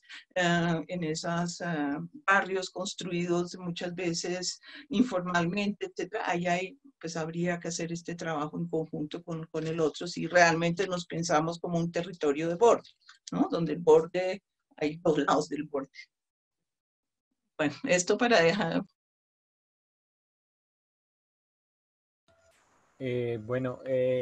Creo que las preguntas son bien interesantes. Yo creo que digamos, sin ser mi profesión central la antropología o la parte de sociología, yo creo que hablo un poco desde mi experiencia comunitaria, y es que nosotros caminamos durante mucho tiempo sin saber que estábamos aportando al patrimonio.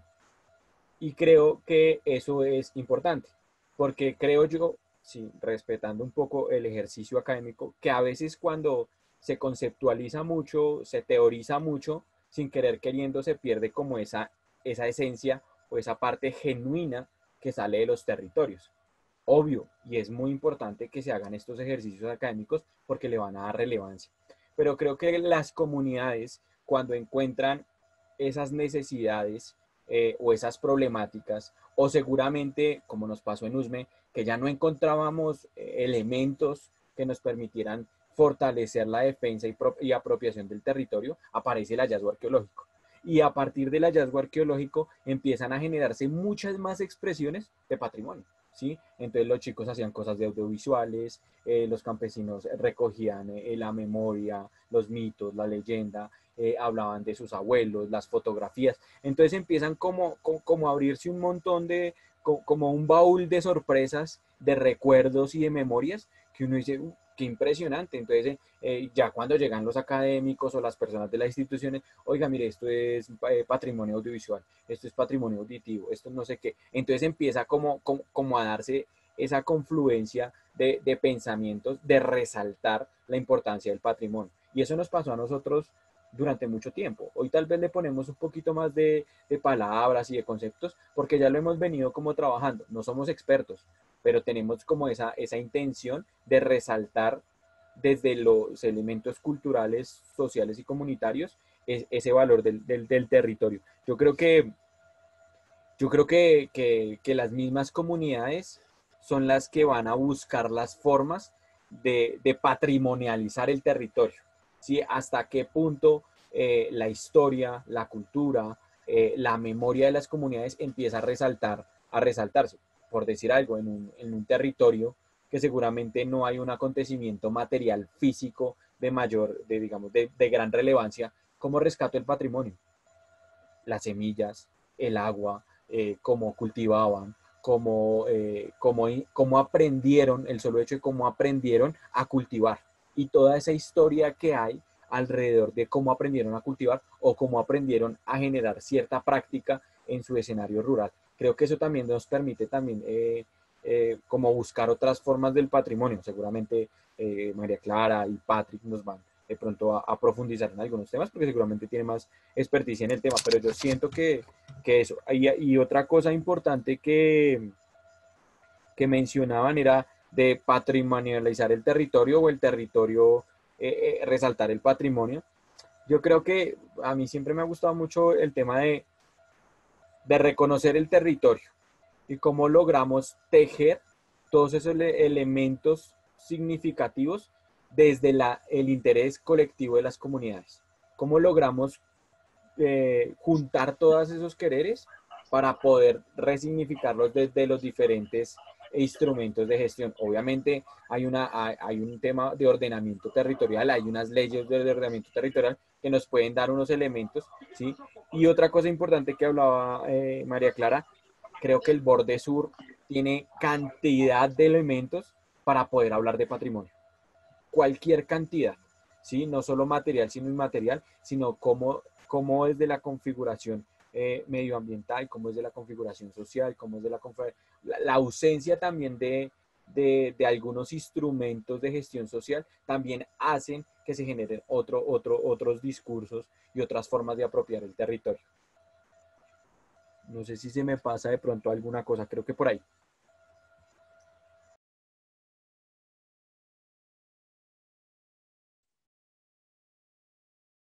No sé, Patrick, si quieras tomar la palabra o hago la siguiente ronda de intervenciones.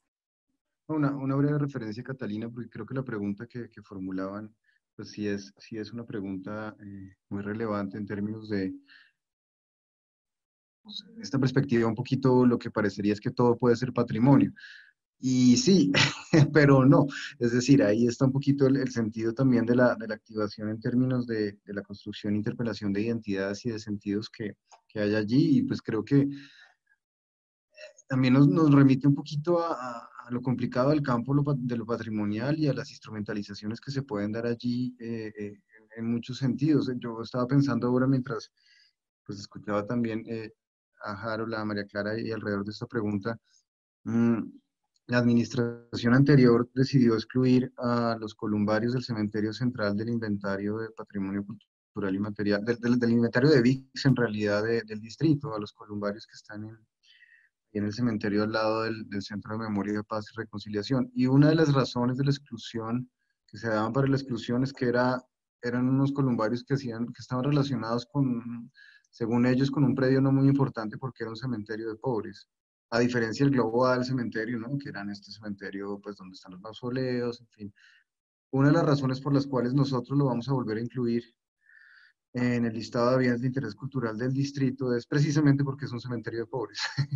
Con esto quiero decir que esto es muy relativo también y hay unos debates que se dan allí que tienen unas fronteras complicadas. Es un cementerio de pobres, pues nos habla precisamente de la exclusión socioespacial de esta ciudad, tiene unos estratos de sentido y significado un poco como USME en términos de memoria histórica, dignificación de la voz de las víctimas y también de memoria un poco de la misma ciudad. Entonces, ahí creo que quienes definen el tema de la patrimonialización y el sentido del patrimonio, pues son las comunidades que lo activan. Digo, como para responder a esta pregunta de la incertidumbre, entre comillas, del patrimonio, creo que pues son las mismas comunidades las que definen, y así lo ha dicho la UNESCO, y digo, esto es pues, el concepto básico y es quienes definen qué es patrimonio y cómo su activación patrimonial es, digamos, legítima en términos de interpelación de sentido, serán las mismas comunidades que lo propicien y pues, lo lleven a cabo. Entonces, no sé, pero igual es una discusión bien, que me parece que pues, no está cerrada y que puede ser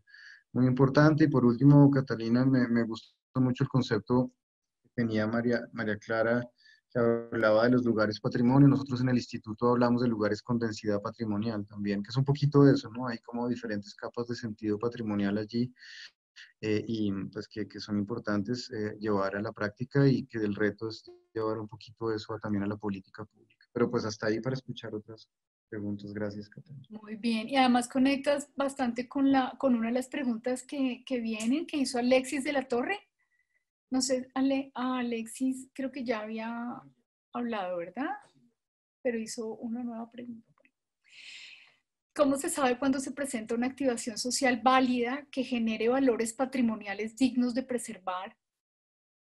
¿Acaso todo en el territorio se puede activar? Y si es así, ¿qué define el patrimonio que se puede activar o no? Si es no, ¿por qué un patrimonio no se puede activar socialmente? Esa es una pregunta. Lina Ortiz también hace una pregunta, que es ¿cómo se puede integrar una visión ecológica de sostenibilidad en el patrimonio? Alice Vega, no sé si la quieres hacer, Alice, o la hago. Alice pregunta, ¿cómo empatan los conceptos de la naturaleza rural en el análisis de borde urbano? Y Danilo Castro Ricaurte, no sé si quieras abrir el micrófono, Danilo. Y Julián Buitrago Ramírez, cualquiera de los dos. Bueno, Danilo dice, el patrimonio más allá de lo espacial hace parte de las territorialidades de las comunidades, pero ¿cómo el Estado entiende esta relación sociedad-espacio o ruralidad-rural? Julián Buitrago dice que tiene una pregunta. Si quieres, hazla, Julián, y después Manuel. ¿Me escuchan ahí? Sí, perfectamente. Hola a todos. Al inicio hablaron de acueductos comunitarios como espacios de resistencia, como territorios de agua. Entonces yo quería como también saber un poco cómo se hace como esa convergencia entre un espacio de resistencia, pero cómo se participa también desde la institucionalidad en estos espacios que buscan la autonomía alrededor del agua, como también dijeron al inicio como una garantía para como garantía alimentaria y pues digamos más en la situación en la que estamos ahora donde digamos la higiene cuenta como una cosa fundamental por todo el tema de salud pública que estamos viviendo. Gracias, Julián. Manuel, ¿quieres tomar la palabra? Manuel Pérez. Muchas gracias, buenas noches. Muchas gracias a todos ustedes. Saludos a Harold, saludo a María Clara y a Patrick. Bueno, yo tengo una reflexión que tiene que ver con algo que sucedió recientemente por el DANE. El Departamento Nacional de Estadística ha ubicado a 600.000 personas que se representan y se reconocen como campesinos en el Distrito Capital. Eso revela una idea de la ruralidad excentrada, una idea de implicaciones que tiene un sector de la población que se constituye, digamos, ya como una base cultural. Creo que Harold, digamos, ha tocado bastante bien ese tema y reconoce desde el páramo hasta la cuenca del Tunjuelo la evidencia de una participación clara de esa comunidad campesina que hoy se hace patrimonio en el país alrededor del Acuerdo de Paz. Solamente quiero dejar eso como entrada para el debate. Pero me llama la atención algo que implica esa idea de las capas patrimoniales, de las distintas escalas que puede tener la lógica patrimonial. Y ahora con todo el asunto de la reivindicación de los derechos a la naturaleza, yo no sé qué opinión les merece a ustedes, porque esto implica, digamos, una mirada integral, interdisciplinaria, en la idea de la construcción de lo patrimonial. Y resumo con esto, ¿qué opinión les merece la idea de integrar el sector cultural, hábitat y ambiente para alcanzar el reconocimiento de los derechos del río Tunjuelo, que es la base fundamental y fue la base fundamental del pueblo muisca? Y de ello connotar por fin que esa cuenca de borde urbano rural en el sur es un espacio patrimonial en sí mismo para la ciudad y la región. Y hoy se ve afectada por el avance inmobiliario. Ahí frente a la Hacienda del Carmen está el megaproyecto de avance inmobiliario de Tres Quebradas que pretende el cierre de ese borde sur y aislar aún más a ese espacio rural. Dejo hasta ahí. Muchas gracias por este encuentro. Gracias, muchas gracias, Manuel. No sé si alguien más tenga una comentario, intervención, pregunta, o vamos a dar, creo que esta es posiblemente la última ronda. Entonces, si alguien más quiere intervenir.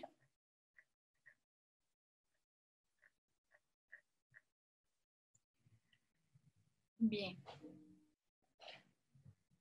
Entonces, tienen la palabra. Bueno, hagamos en la misma orden, dejando que los otros piensen un poquito las respuestas. Pues seré como breve. Yo creo que ahí hay unas preguntas que resumen un poco como el valor, digamos, ecológico de la zona, ¿no? Como los ecosistemas, el agua, bueno, el río como un valor ecológico muy importante, y cómo se integraría esto al patrimonio. Yo creo que pues hay patrimonios naturales, y creo que ahí hay que pensarse siempre en escalas, las preguntas sobre la lectura territorial, ¿no? Hay una cuestión muy local, pero eso está ubicado en una región un poco más amplia, donde también habría que pensárselo. Creo que la idea de la estructura ecológica principal, pues uno podría pensarse en estructuras de patrimoniales integrales, ¿no? Como en territorios. Hay una estructura en la ciudad, por ejemplo, arqueológica muy importante, que no creo que se ha leído de esa manera, ¿no? Si pensamos que ahí está el hallazgo, pero tenemos otros vestigios, tenemos lo poco que queda, los camellones. De pronto hay una posibilidad de hacer esa lectura, digamos, amplia de esa ocupación, digamos, prehispánica del territorio, que es muy interesante y que puede activar en muchos lugares como sentidos de pertenencia y de cuidado con el territorio, que son muy importantes. Entonces, asimismo, también lo ecológico es muy importante. Nosotros, cuando en el grupo de investigación hicimos esa investigación de lugares patrimonio y contrastamos lo natural y lo cultural y lo construido, lo que sentimos todos, y lo sentimos en los grupos focales que hicimos y en las encuestas, etcétera, es que el patrimonio natural genera un vínculo muy, muy fuerte. O sea, la gente que decide defender un humedal, un árbol, un parque, un pedazo de cerro, ¿sí? Se vincula de una manera muy, muy fuerte a ese lugar y genera muchísima pertenencia, que eso mismo no lo encontramos con lo construido de la misma manera. Entonces yo creo que sí, si uno quiere pensar en lo patrimonial y en los patrimonios integrados, ¿no? La integración de todos esos patrimonios, lo ambiental y lo ecológico sería muy, muy importante para generar esos sentidos de pertenencia, y por lo tanto la posibilidad de cuidado de nuestros territorios. Y pues la idea de pensar el río, ¿no? Está muy, muy de moda, como tú mismo dices, Manuel, pensarse el río como un sujeto de derechos. Creo que ahí estamos por aprender todavía mucho eso, qué implicaciones tiene, ¿no? Como que es muy fácil de que las instituciones, dando cumplimiento a ese tipo de reconocimientos, chulean sus actividades como en el marco del reconocimiento de derechos, y no se piensa lo suficiente lo que eso implica, pues porque hay que pensar de pronto de una nueva manera, pero puede ser digamos, una entrada muy interesante para pensarse todo este territorio, ¿no? Como pues si pensamos en el río Atrato y todos los guardianes y todo el mundo que tiene responsabilidad frente al río, pues aquí también podría activarse una cuestión muy interesante a través de esa idea, y de pronto sí vale la pena. Pues, y así iremos a Patrick a ver si se le miden a un camino de estos, o Harold, pero bueno, hasta ahí dejo para que los otros también contesten las preguntas que están ahí. Gracias, María Clara. No, digamos que es muy chévere porque hay varias cosas interesantes que se están trabajando, y las preguntas de la sociedad, la ruralidad, lo rural.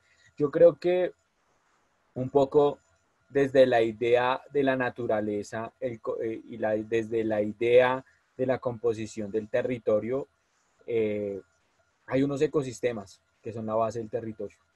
Sí o sí son la base del territorio. Sin ellos no podemos vivir. Esa es la base. Entonces, Obviamente ahí entra a analizarse si es bosque andino, si es bosque alto andino, si es páramo, si es río, sí, pero es la base. En esa base de ecosistemas hay unas personas que han venido cultivando la tierra, sembrando la tierra y también cuidándola por muchos años, ¿sí? Y en ese sentido hay una relación hombre-naturaleza, desde el concepto agrario, desde el concepto rural. Obviamente tenemos, digamos, unos caminos un poco delicados desde el concepto macro de lo agrario, ¿no? Pero yo estoy más que seguro que el campesino mediano y el campesino de mediano y pequeño agricultor tienen otro concepto de cuidado, de conservación de su cultura, de conservación de su identidad, de resaltar su identidad y sobre todo de cuidar la naturaleza, porque ellos son los que están más, están viviendo más las complejidades de estos cambios planetarios, ¿sí? Obviamente también tenemos que tener en cuenta que el Estado tiene un concepto de los recursos naturales muy delicado, muy complejo, y que también ha construido un concepto que desde un poco, metiéndome en terreno que no es propiamente mío, concepto de patrimonio también muy complejo. ¿Por qué? Porque cuando nosotros empezamos a buscar o a reconocer toda esta cantidad de historias, de memoria, del patrimonio, encontrábamos que los elementos o la estructura homogénea que planteaba el estado del patrimonio era resaltar las historias ganadas de quienes estaban contando la historia. Y un ejemplo de eso, no sé, pronto Patrick o María Clara me pueden corregir, es un poco cómo el patrimonio está construido a partir de esas luchas ganadas de muchas partes de los españoles o muchas partes de pronto de la República o de la colonia, porque se quería resaltar mucho esa identidad. Es una identidad válida y es un acontecimiento histórico válido, pero no es el reconocimiento o no es el tema de resaltar esas identidades o esas luchas también perdidas de pronto de los criollos, de los indígenas, de nuestros campesinos, que es un poco lo que en esta modernidad o en este escenario contemporáneo las comunidades queremos lograr resaltar. Y es como nosotros desde nuestro redescubrimiento o reconfiguración de pensamiento, de entendimiento del territorio, también podemos empezar a resaltar otras formas de entender el patrimonio, ¿sí? Sin, obviamente habrán momentos de cuestionamiento y de críticas, pero yo creo que tampoco podemos generar otros conflictos de luchas por identidades que los han sucedido a nivel mundial, porque de eso hay mucha historia, creo que a nivel mundial hay mucha cosita de esa bien interesante, pero cómo las comunidades desde esa gestión comunitaria pueden resaltar el patrimonio, resaltando esos valores identitarios, sobre todo de las comunidades, ¿sí? Yo recordaba, aquí hay una hay una persona que generó amores y desamores, yo no sé si de pronto ustedes lo conocieron, que se llamó Gerardo María Santa Fe. Gerardo María Santa Fe lo declararon como usmeólogo. Él era un líder social que estuvo en la primera construcción de vías, en la primera construcción de los colegios, en la primera construcción de los salones comunales, y fue un líder muy importante para USME, y también estuvo metido en política haciendo cuestionamiento, y fue una cosa muy importante. Pero él tal vez intentó resaltar parte de la historia, pero un poco desde su demencia, desde su criterio muy personal, que no supo, digamos, tampoco coger esa información y ponerle tal vez un poco de elementos académicos para que esa historia fuera un poco más relevante. ¿Y por qué lo traigo a colación? Porque es un personaje que logró, mal o bien, resaltar la historia de USME y logró meter a muchas de esas personas en resaltar la importancia de la historia de USME, que era demasiado significativo que nosotros encontráramos esos vacíos de la historia y que a partir de eso lográramos llenar esos vacíos. Y aquí hay una cantidad de elementos que resaltan un poco esos vacíos históricos. Por ejemplo, aquí hay unas contradicciones chéveres que están en el ámbito. Por ejemplo, hay un monumento que es una mujer que tiene sus brazos alzados y que carga la luna. Y hay una cantidad de historia de tejedores, de mujeres que han resaltado ese valor de la mujer, que es un territorio femenino, y eso es muy valioso. Y han resignificado a ese monumento como Usminia, ¿sí? Pero parece ser que hay unas contradicciones en el hecho de que Usminia no era esa representación física que quieren mostrarlas del monumento, porque es una mujer que cargaba a la luna. Parece ser que podría ser Chía, que era la representación de la luna, ¿sí? Entonces hay, digamos, como todas esas contradicciones en el territorio, pero que son muy valiosas. ¿Por qué son muy valiosas? Porque de una u otra forma las mismas comunidades están tratando de suplir unos vacíos de la historia que no está contada. Eso me parece interesantísimo poder rescatar. Y alrededor de Usminia se han construido colectivos, se han construido historias, se han construido memorias, ¿sí? Y eso, ¿qué hace? Que la gente empiece a encontrar un valor identitario por el territorio que nos permite ir más a profundidad. Y un poco el pretexto de reconocer toda esta historia ancestral, campesina y social, era generar identidad en las comunidades, en los pelados, en los niños, que hemos tenido la oportunidad de estar con niños chiquitos tratando de contar todas esas historias. ¿Para qué? Para que reconozcan el potencial de los recursos naturales, para que reconozcan el potencial agrícola y que reconozcan todos estos valores culturales que están en el territorio, que por las diferentes dinámicas se desconocen por las diferentes prácticas sociales hoy existentes. Ahí dejo. Pues creo que Harold y María Clara han sido pues muy claros. Creo que esto nos abre además a un debate que no vamos a tener hoy, pero que deberíamos hacer un nuevo panel, aunque no es necesariamente el tema de la asociación, pero es el tema de las esculturas y su resignificación, gran tema pues que toca y atraviesa algunos de los temas que por supuesto hemos tocado acá en términos pues, metodológicos y conceptuales, pero ya lo miraremos. Yo solo quería decir que yo me estaba preguntando, y de verdad me lo estoy preguntando en borrador, cuando nosotros decimos que deberíamos dejar estas distinciones de patrimonio inmaterial, material, mueble, habría que pensar también en términos de la ley de ordenamiento.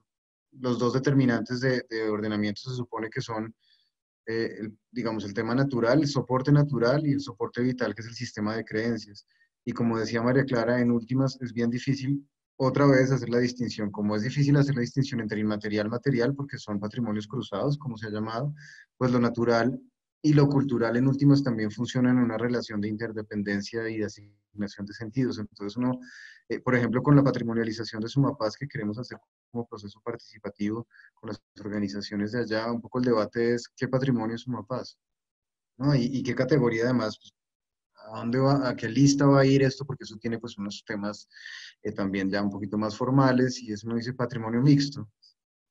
Patrimonio mixto resuelve, pero no resuelve, porque es patrimonio natural, pero está interpretado, digamos, desde el sentido histórico de las comunidades que allí lo han habitado, y hay una densidad patrimonial en términos de memoria histórica. Entonces uno se pregunta mucho entre estas dos relaciones, que era una de las preguntas que nos hacían Catalina, de la sostenibilidad del patrimonio y la relación con el patrimonio natural, si allí también no habrá unas distinciones ficticias, pero hasta dónde vamos a llegar para derribar las distinciones del campo de lo patrimonial.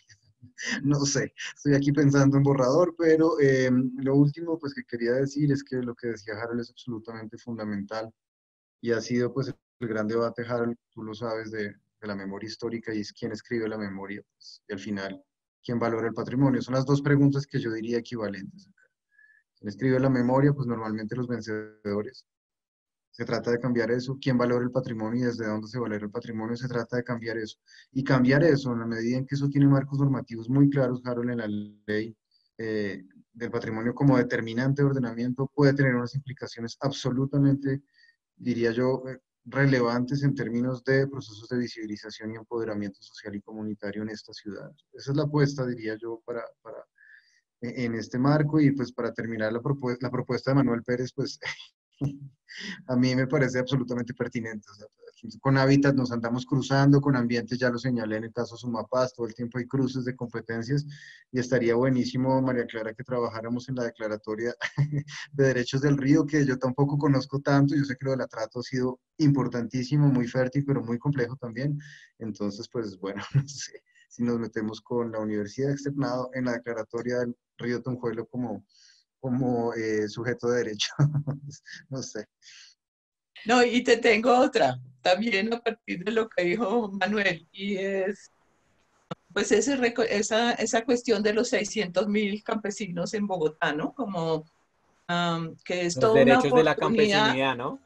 sí, toda una oportunidad de pensarnos como esa palabra, ¿no? De agrodescendientes, todos, ¿no? Y como una ciudad que hace un reconocimiento. Yo no sé si en esa época tú estabas en el ministerio cuando hicimos esa indagación sobre el patrimonio inmaterial campesino, hicimos ese encuentro. Yo creo que tú estuviste en el encuentro campesino de las memorias del patrimonio campesino, que fue realmente supremamente rico, y sobre todo la alegría de los campesinos de tener un espacio de pensarse desde su identidad más que desde sus derechos económicos, la tierra, como que había una felicidad de pensarse desde esa posibilidad de lo identitario, y yo creo que ahí hay una oportunidad de pensar más que la distinción entre urbano y rural, como lo campesino es parte de todos nosotros. Creo que ahí hay una indagación y una estrategia que podría ser muy interesante desde el instituto y bueno, desde el borde obviamente mismo también, ¿no? Aquí Manuel nos dice que cuenten con el Departamento de Desarrollo Rural y Regional de la Javeriana para la declaratoria de los derechos del río Tunjuelo. Y hay voluntades, hay Este voluntades. es el espíritu y la intención que tenía este llamado y este diálogo y esta reflexión conjunta, que así como decía Harold, se juntan nuestros quereres, muchos elementos comunes, mucha riqueza en las reflexiones y mucha, digamos, también acción, ¿no? Mucha acción en la mirada territorial y en la acción territorial, tanto pública, entendida lo público no solamente como lo que se hace desde las instituciones, sino principalmente desde lo que las gentes, desde sus historias y cotidianidades, van construyendo en la configuración territorial, que ha tenido un peso tan importante y que creo que finalmente pues es la gente la que va poniendo el paso, digamos, a la institucionalidad en estos temas. Agradezco inmensamente a todos los que se conectaron, a todas y todos los que se conectaron, incluso desde otros países de Latinoamérica, a nuestros maravillosos panelistas y a Clarita, a los tres. Y quiero aprovechar para cerrar, para invitarlos. La Asociación Colombiana de Investigadores Urbanos Regionales, la ASIUR, ha venido preparando el 14º seminario, va a ser virtual, el Seminario de Investigación Urbana y Regional, que se ha denominado Repensar la planeación y la gestión del territorio en tiempos de incertidumbre, procesos, escalas, actores y gobiernos. Ahí hay digamos, propósitos interesantes, que creo que muchos de lo que se ha hablado acá tiene total relación con lo que allí planteamos desde las perspectivas de investigación y acción en Latinoamérica en estos temas, las propuestas que orienten procesos de planeación y gestión urbano regional y metropolitano en los contextos latinoamericanos, las experiencias institucionales, tanto gubernamentales como no gubernamentales, de pobladores y organizaciones en estos temas. Y Clarita y yo vamos a estar a cargo de una de las mesas, la mesa tercera, que es Vivir al Borde, territorios de borde urbano rural, debates de gobierno, agendas sociales y perspectivas a futuro. Entonces, sería interesante también que los participantes contemplen la posibilidad de presentar sus ponencias, que están abiertas, se están recibiendo en este momento, y además hay 14 mesas, ¿no? Solo nombré una, pero hay 14 mesas, temas muy interesantes de desigualdades territoriales, metropolización, ecología política, sostenibilidad. Bueno, hay políticas patrimonio, políticas de vivienda, hábitat informal, mercado, claro, y los temas de patrimonio. Entonces, bienvenidos a los que quieran inscribirse a la ASIUR y al seminario como ponentes, como participantes. Se va a llevar a cabo 11, 12 y 13 de noviembre, o sea que hay tiempo pues para, aunque la recepción de ponencias ya se está haciendo. Y bueno, con esto cierro y nuevamente agradezco inmensamente a los tres y a todos los que se conectaron por esta maravillosa y valiosa diálogo y conversación.